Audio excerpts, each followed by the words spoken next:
Wisconsin has this weird thing, or Lake Michigan. I mean, we have freshwater surfers, right? That's a thing, I guess.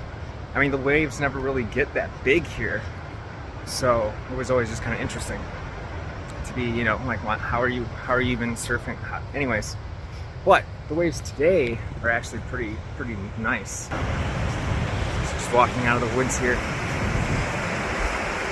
Those are